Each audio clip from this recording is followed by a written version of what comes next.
Come on in, you guys. We got a brand new episode of Jimmy Rants in store for you here today. JimmyRants.com is the website. As always, if you want to engage live in the content, you got to go follow me. I'm over on Instagram. I am at Livin' Low Carb Man, LIVIN LOWCARBMAN. Once you're there, you can engage live in the content. We go live Monday through Friday, 11 a.m. Eastern. Sometimes I throw in 5 p.m. Eastern. Monday through Friday, and a few times we go on over the weekend. I try to do about 8 episodes a week total.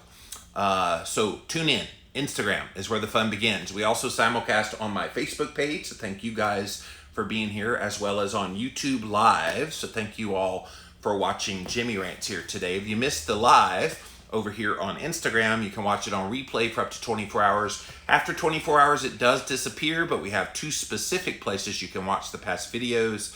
JimmyRants.com is the official website for this show. And then over on YouTube, we archive all the past episodes over there. Type in the keyword Jimmy Rants and you will find the show. So guys, I got a really interesting Jimmy Rants to share with you here in just a moment. That's somewhat related to COVID-19, but it's more like an effect of what's happening because of COVID-19. But before I go there, I want to address something that I just put up on social media. I put it up here on Instagram, and I just shared it over here on Facebook. I, over the weekend, got an email from one of the prominent keto doctors out there. Now, if I said this doctor's name, you would instantly know who it is, and I'm not, by the way. Do not want to embarrass this person, because, quite frankly, that's not my style, and I would not do that.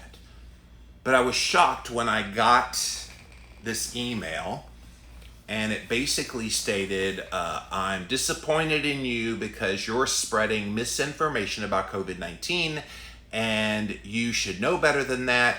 Stay in your lane, stop talking about COVID-19, and just get back to talking about people and their diet and how to get healthy. And I inquired a little more, and I said, so, okay, that's interesting. Where did this come from? Show me some evidence that shows what you're talking about. Oh, I heard from a colleague, didn't say who it was, who said they saw you deny that the coronavirus was real. Now that made me stop in my tracks, because you guys watch me every single day here on Jimmy Rants. When have I once said COVID-19 is not real? But that's what he said. And then here was the kicker. Then he said, I went to scroll on your social media pages and I found evidence that you did exactly that. So this particular keto doctor is one that is always a stickler about show me the evidence, show me the evidence, show me the evidence when it comes to health claims that are made out there. If you make a health claim, the first thing this doctor's going to say is, show me the evidence. So I'm like, okay, show me the evidence. That was 3 days ago. I still don't have any evidence. So I don't know what that was about. I know people are kind of under stress right now, and it's a little bit of a crazy world, but come on, let's slow our roll. Let's don't accuse innocent people of things that they have not done. That kind of messed me up over the weekend, because I was like, now wait a minute. Like, I have been very, very careful with the information that I have shared about COVID-19. If I come here on camera doing a Jimmy Rants, if I'm reading from something, it's generally that's making some kind of a claim that might run a little bit counter to the mainstream. I'm always looking at papers that are actual research papers, so published research, or I'm reading from medical doctors. So like yesterday I did that Dr. Mark Cucuzella post last night, and he did a whole really incredible article about how we need to improve metabolic health in order to protect ourselves against COVID-19 and other future viruses, blah, blah, blah. Yesterday morning, I talked about the article from Dr. Malhotra and Dr. Lustig and Dr. Damasi that all talked about it's not calories and cholesterol, it's your insulin resistance, and you want to get that in order, blah, blah, blah. So I'm always providing really solid information. So when he made this accusation against me, and I've known this person for a very, very long time, so it was a bit shocking. But I know who I am, and please, please, please, if I say something out of line, call me out. But don't make up stuff. Don't say, well, you You said COVID-19 is not real. No, I have never said that. From the very beginning, I took it very seriously. What I was very concerned about when this all hit was all the constant negative news that was being put out there. And as a content provider in the health space, I thought, you know what? One thing that I can do is be a positive voice and a calming voice in the midst of all that noise out there. And that's what I've tried to do here on Jimmy Rants. Yes, it's got rants in the title, but I don't rant at you hard, so I'm just screaming at you all constantly. Most of the time, I'm encouraging you and giving you information that hopefully is helpful to you. So I just had to get that out of the way. It's just really a strange time right now. People are losing their friggin' minds right now. And maybe there's a whole Jimmy Rants in there somewhere to talk about some of the reasons why people are just going crazy. And I mean, this is people that you know and have loved for years that are like leaders in the keto and carnivore space. And they're just saying some crazy stuff right now. Are you seeing some of that? I mean, it's been disappointing as one of their colleagues in this space of providing content. I get the passion that some people have, but I think they've stepped over the line. I do not step over that line. I walk up to the line and say, okay, here are the possibilities, but I always walk it back and say, all right, figure out what you believe is true, which is what I've always done in all my work. I never tell you what to do. I always present information, and then I say, okay, you think about this information, and if it's intriguing, go research some more. But some people are making claims that are just absolutely fact, and you can't disagree or you will be ostracized. So this medical doctor, yeah, I'm disappointed because it upset me all weekend that I was accused of something I never did. And anybody that knows Jimmy personally, you know, I don't take to being told that I did something that I didn't do. Nothing really gets under my skin more than that. All right, so let's get to today's topic of Jimmy Rants. And I thought this was an interesting one because it seems that with all the technology that we have out there now, a lot of these techie companies are starting to use some of their existing technology to try to help in this era of COVID-19. And I have one story here that's a bit of a positive one, and then we'll get to the one that's a little the positive one is about this app, and it's a bot that will fight your landlord if you can't pay your rent because of the coronavirus. It's called Do Not Pay. So that's the name of the chat bot. It provides help with legal issues. It will assist users with obtaining deadline extensions on all your bills. If you're getting behind because you lost your job, what's the last count? 30-something million people are currently unemployed. Due to the financial strain from the coronavirus, this app will automatically pinpoint where the user lives. So using the GPS tracker on your phone, it'll know where you are. It'll check in to see if any bills eligible for waivers or extensions can be applied. And then it will send requests to those companies for the extension. All of this automatically. That's pretty cool, right? Like a lot of people, they don't want to think about all of those things right now. And here's an app, again, called Do Not Pay, that's stepping up to do that very thing. At this time, the extra service only applies to the United States who have coronavirus-related laws. The app will assist users in states without pandemic orders in its usual manner by using the available local laws that are on the books. A similar coronavirus-related service will be available later for residents that live in the UK. So countless Americans are facing the possibility of losing their jobs to this pandemic. Many folks in the restaurant, bars, hospitality, and entertainment industries have already been laid off. I saw just this morning Gold's Gym filed for bankruptcy because of COVID-19 and having to shut down.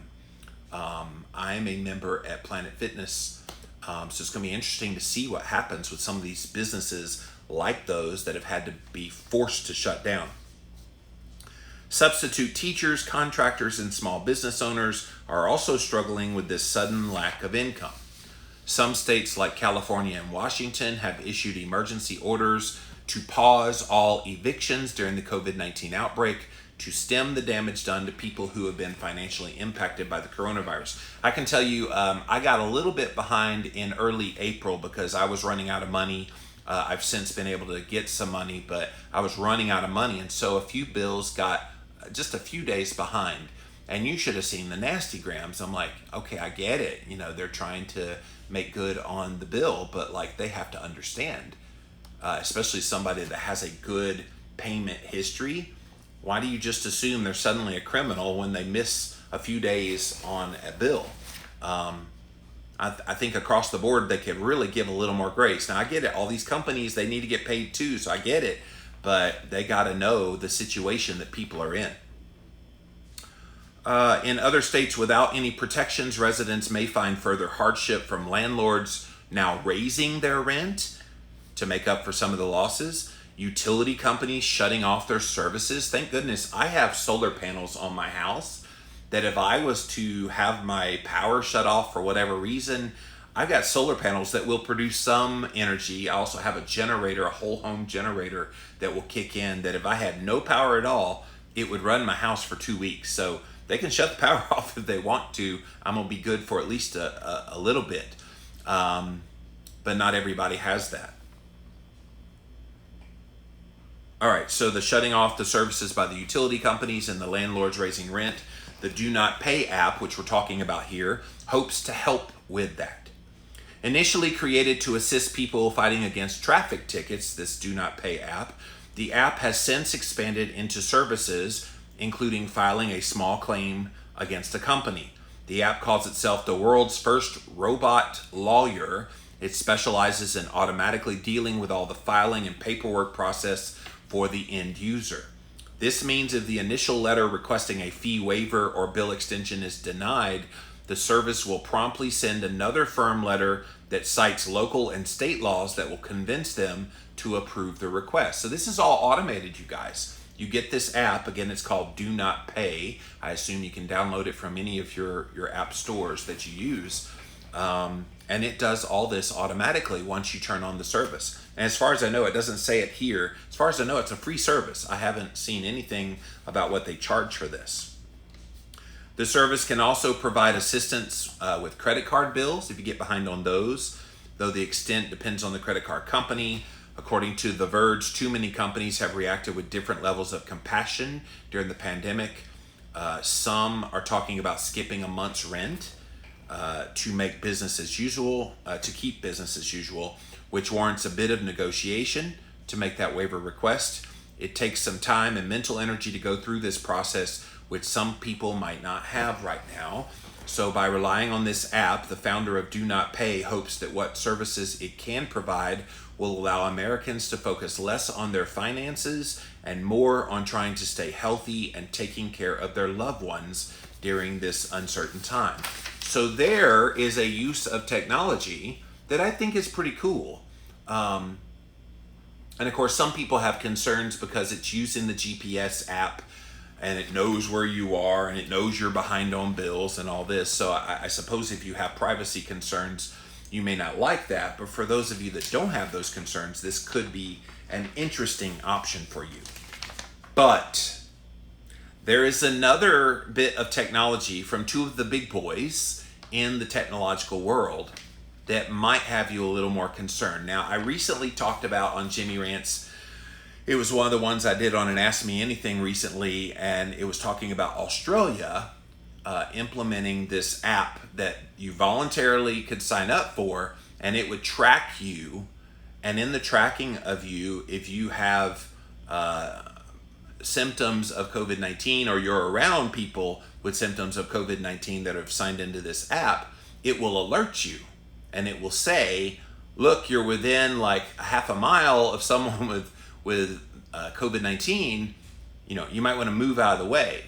So I think they were trying to get 40% of the population in Australia to do that.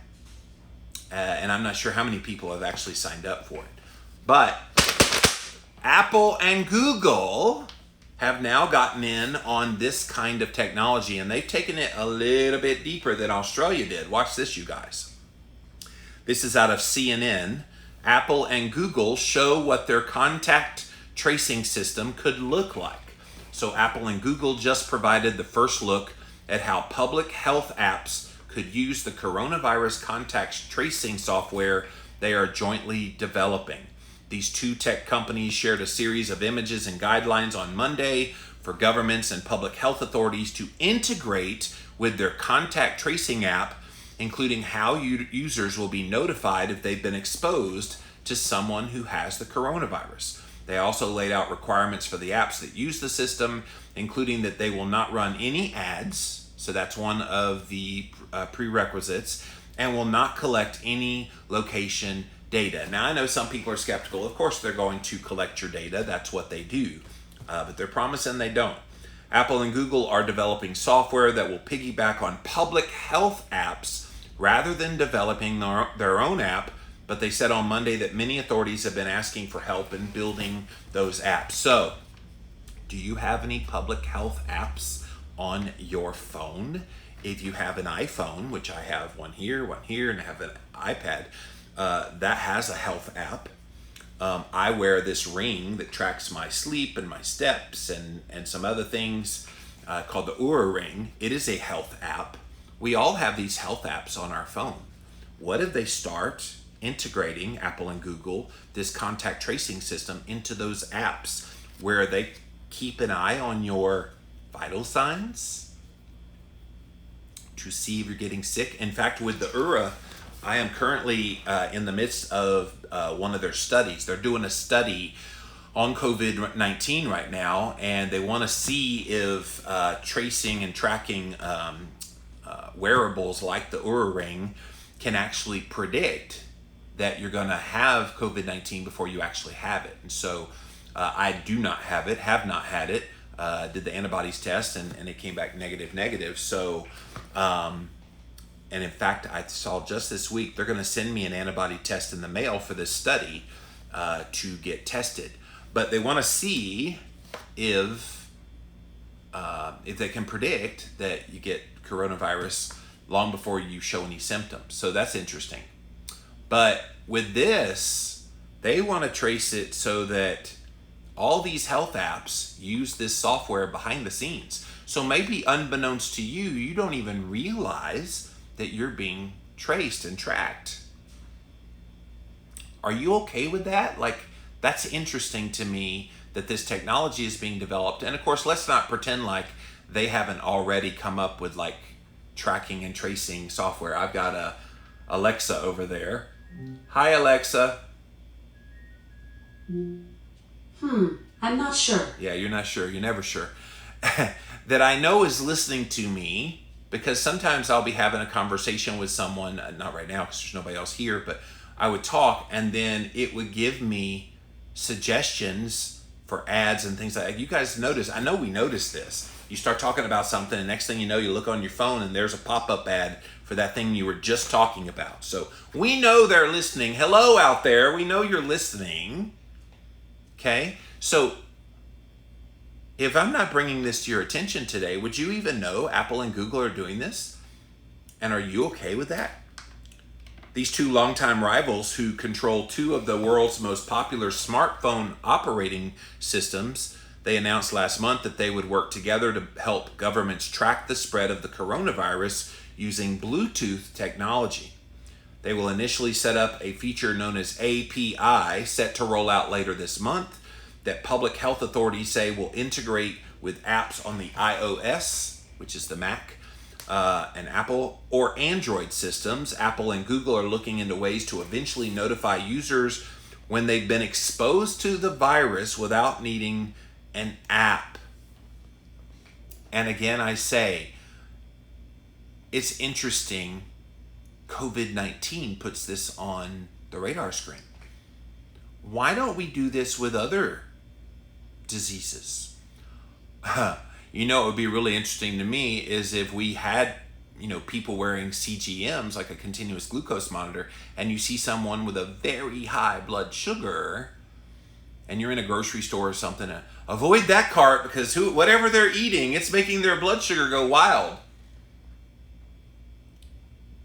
The extent to which technology is going to advance in the coming years along this lines of tracing and tracking is going to be frightening for those of us thinking about this right now. It will become a normal part of society someday, but right now, all of the implications of these tracking and tracing software things that companies like Apple and Google are coming up with, hold on to your hats. You don't know what's about to hit you. By embedding disease monitoring capabilities into virtually every smartphone on the planet, the two tech giants hope to create a global spanning coronavirus warning system that could be also used as a tipping point in their long-time effort to gain a bigger foothold into the healthcare industry. So for years, both Google and Apple have tried to get into the health part of the sector of society. And they've created some apps here and there. But this, you guys, this is a huge step forward. Some may even balk at this. You got to give me an opt-out, or you need to tell me what apps you are putting this software into. Now, I don't know how transparent they need to be, or they will be, regarding where they're going to put this software that will be tracing and tracking you. But are you concerned about this? I get there's people that are all about, don't take away my liberties. You got to give me the right to turn this down if I don't want it, blah, blah, blah. What if they just do it? What if they just do it and we don't even know it?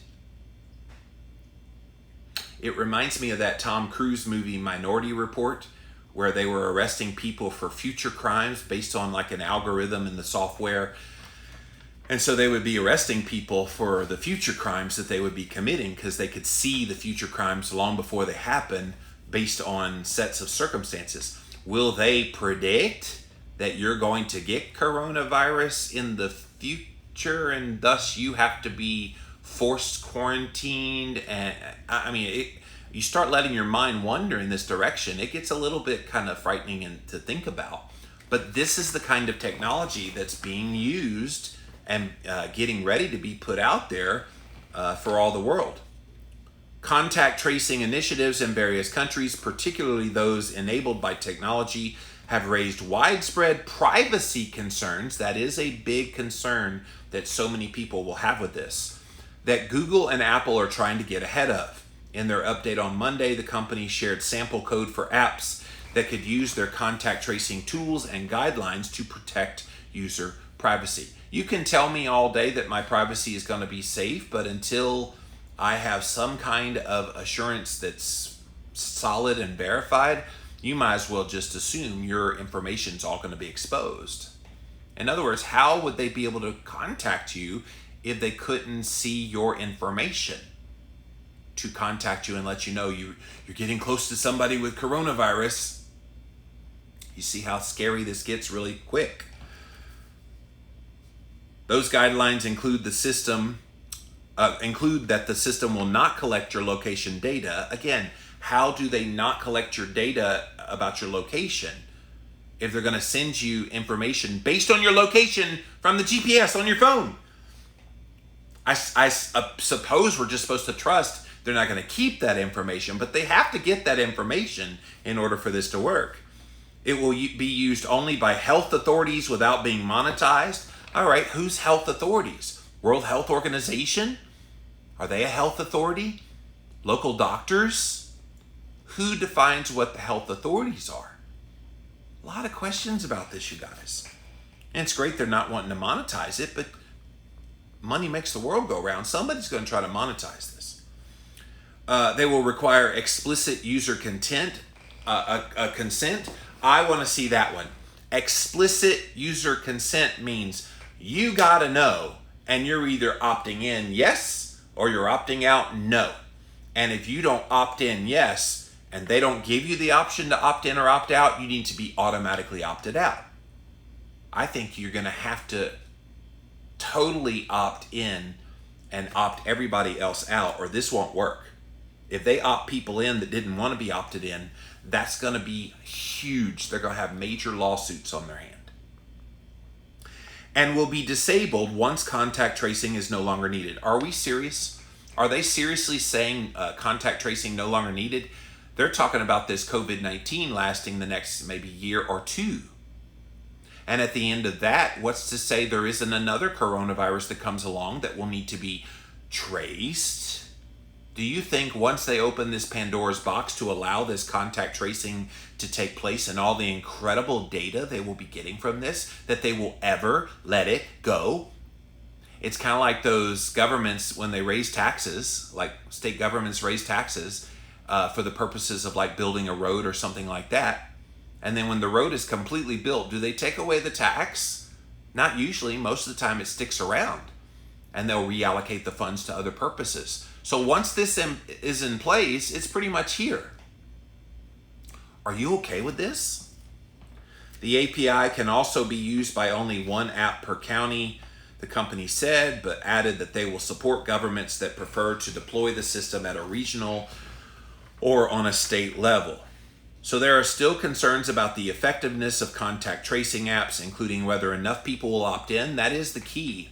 Like I said earlier, that one in Australia, it was voluntary, and they said they needed 40% of the population to opt in. Do you think 40% of the population of the United States would opt in to doing something like this?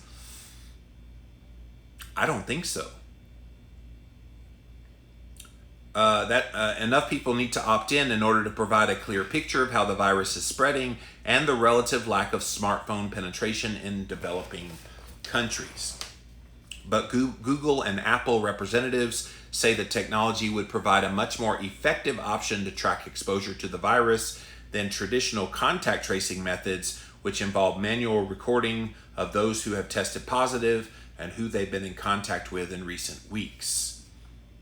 Again, I'm scared of this, you guys. Like, I don't know. I mean, I get it. It's all in the name of public health, and we want to be protected, and I get all those things. But unless you have 100% of the people involved in this participating, how do you know you're not being exposed by those non-users of this API technology? Just, it's a lot of holes.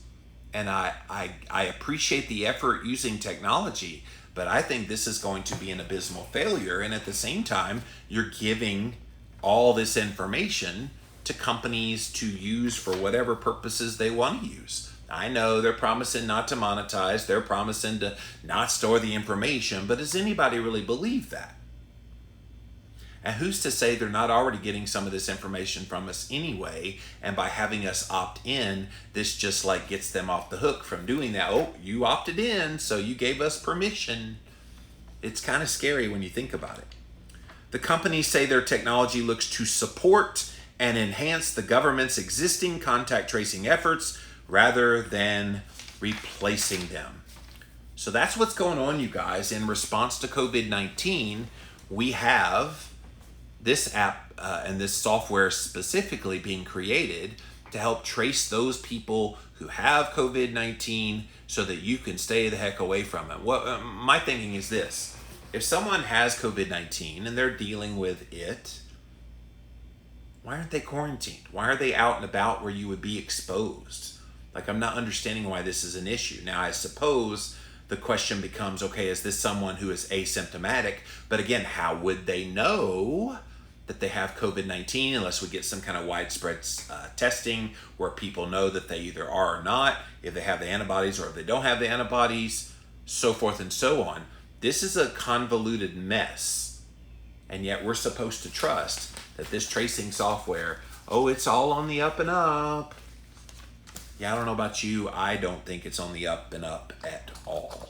All right, let's see what you guys have to say. We're going to come over here to Instagram first, then Facebook, and then YouTube. So thank you all for being here today on Jimmy Rants.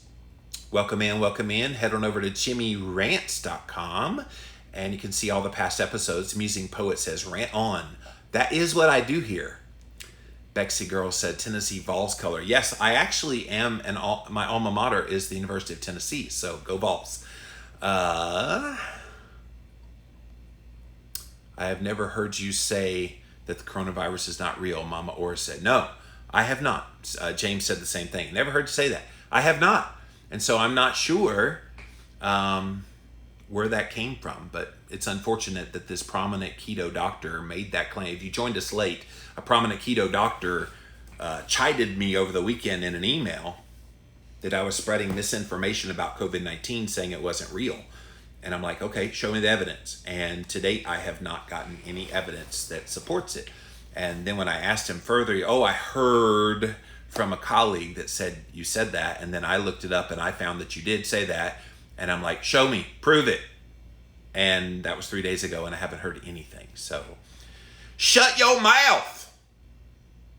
Fat Fueled at 50 says you never said that. Yeah, I did not.